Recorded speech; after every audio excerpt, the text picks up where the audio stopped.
Oduu ammee akkas jaanii misoommanni keenya waggaa oduu dabarsan waan hin eeggamneetu ta'e. Izraa'el biyya nagaa fi dippiloomaasiin beekamtu Qatar irratti haleellaa raawwatte. Haleellaan bakka 10 ol raawwatame.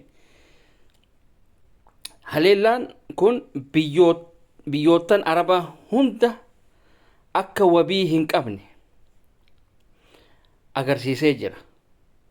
Kun ammoo Saudi Arabiyaa, Masri, Joordaanii fi biyyoonni biraa yookaan biyyoonni Arabaa kan biraa hundi akka dammaqan waan godhuu na fakkaata.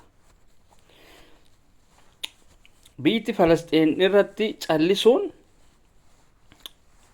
biyyoottan Arabaa wareegama mootummaa isaanii kabalchiisaa jiran maanta.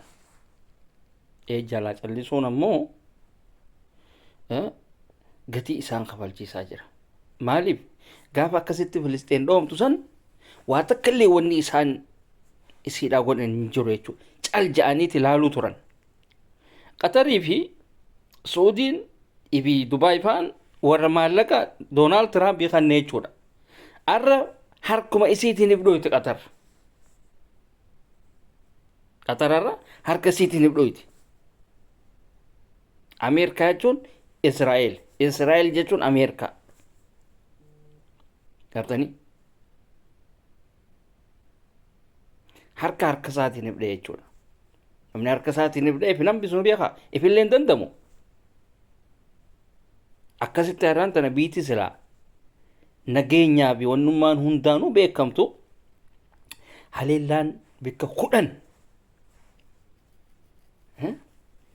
10 irratti ta'e jechuudha.